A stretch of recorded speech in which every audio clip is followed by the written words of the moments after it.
Happy Monday. So I I typically prepare my stuff a little bit more. But with these lemons that I wanted to talk about, I'm kind of going unscripted. So bear with me. I just really felt like as I'm asking my clients to bare their souls and encouraging them to own their stories and be confident in sharing their my story, so I can encourage others. So the 5 lemons that I'm going to be talking about. And the reason I said lemons was because I was like, I have to figure out something witty to say in order to get people's attention on sharing my story. Because if I say, I want to tell you about Tabitha, people may not like it. So there's that. So the 5 lemons are the D word, being brainwashed, moving, my health issues, and my identity crisis. So each day I'm going to talk about one of them and hopefully not go too long because I want to keep your attention. And I also know that if you get inspired or encouraged by what I said, I hope that you take action on that and go do something with that. Whether it's reach out to a friend, journal, go for a run, whatever it is that you need to do to process those thoughts, definitely take the time to do that. So I'm going to tell you a little story about myself, and I'd love to answer any questions that you have. So I'm not very good at this live thing. I'm still figuring it out. So if you have questions, please just feel free to, oh, here it is. Okay. Oops. That's me writing a comment. Nope.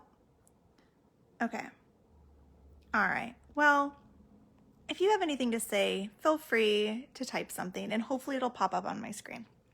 So the D word, half of the country is experiencing it. It's divorce, right? It's kind of a sucky thing.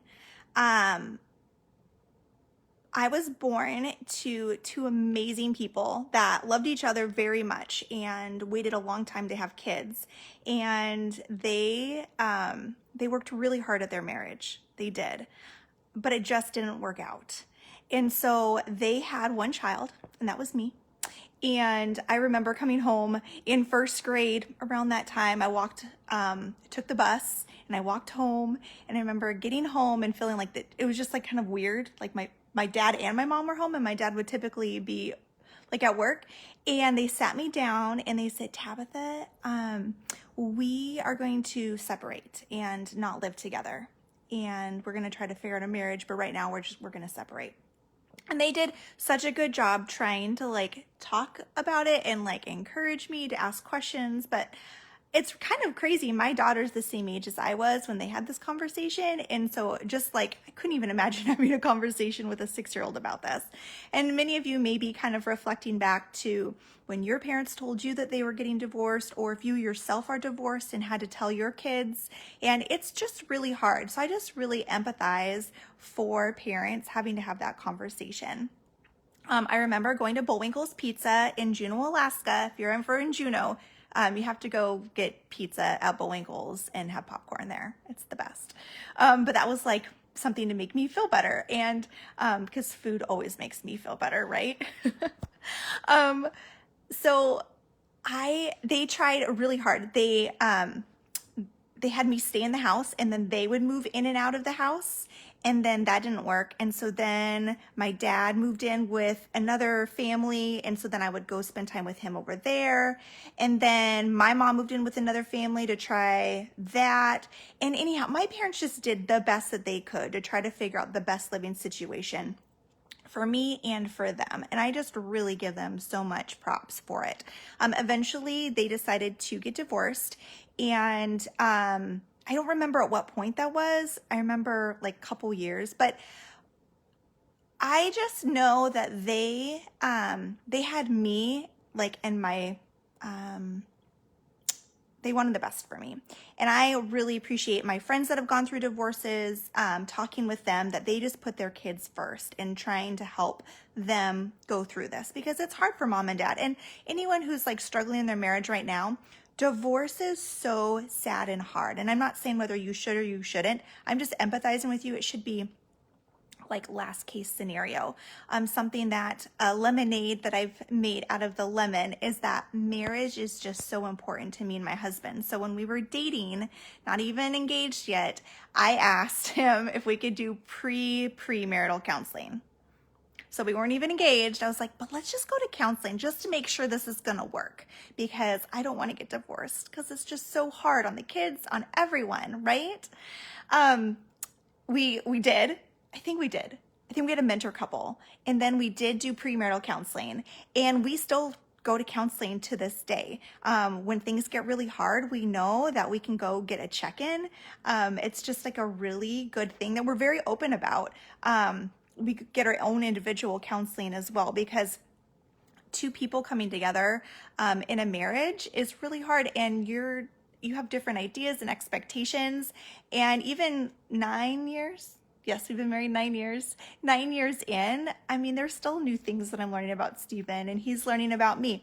And I hope there continues to be, because like, if we're not growing and changing, that would be boring too. So anyhow, back to my story. My parents were divorced. I was really lonely. I was an only child. I went back and forth. My mom didn't remarry until I was 16. My dad had a girlfriend that we lived with for a while. That ended up ending, and then another gal that he ended up marrying. And so there was just a lot of adjusting having to go on when I went back and forth. And again, for anyone who's like had divorced parents, every time you go into each of the homes, you have like a new set of rules. As much as they try to like be consistent, there's just kind of new nuances and things that you have to keep track of. And so I learned to adapt. That was another thing that I really benefited from, is I can walk into pretty much any environment and pick up on what needs to happen and be able to adapt to it. And I feel like a lot of kids from divorced families have that ability as well, to be able, it's like survival, right? Like, okay, what are the rules? Now that, and I'm very much a rule follower. So you just tell me the rules and then I will obey. But guess what? We're human, and as much as we try to obey things and like do everything that our parents want, or everything that everyone wants, we're eventually going to let people down. We're going to let ourselves down. Enter Jesus into the picture for me. At 10, I was at a Bible camp, and I was like, God, I am just lonely. And I hear about this Jesus who tells me he's going to be with me all the time, which would be amazing, because I go back and forth to my parents' home. Like, I'd really like to have someone with me all the time, and it's just really hard to perform. It's really hard to like do everything I'm supposed to at all these homes.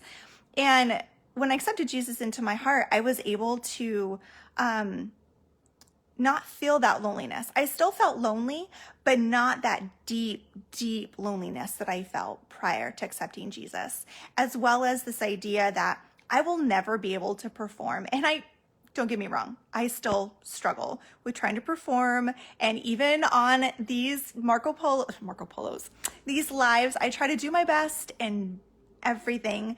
But really what it comes down to it is I'm authentic, and I just want to be genuine. And I know Jesus loves me, and that is really what is most important to me. So some things, again, that I learned through the divorce of my parents was how to adapt into different environments. I just learned to really empathize with people struggling in their marriage. So even my friends now who are struggling, I see you, and I'm here for you.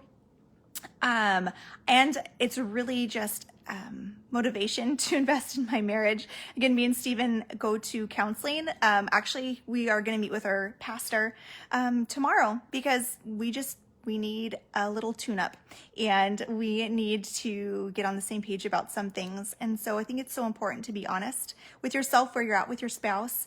That way you just have this amazing marriage that can just thrive, and your kids can thrive in it as well. So that's all for today on the D word of divorce. Tomorrow will be an interesting one. I've never actually shared this story fully.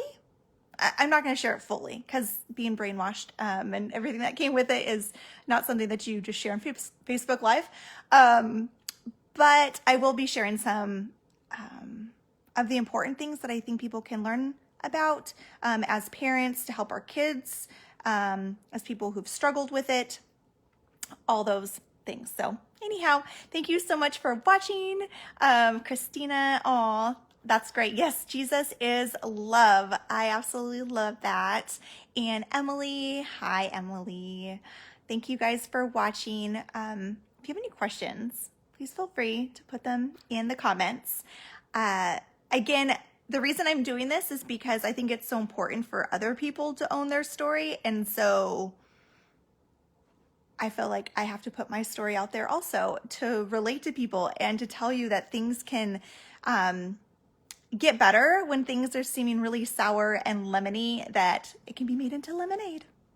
All right, enjoy the rest of your Monday, and I look forward to meeting with you tomorrow to talk about how I was brainwashed. All right, take care. Bye.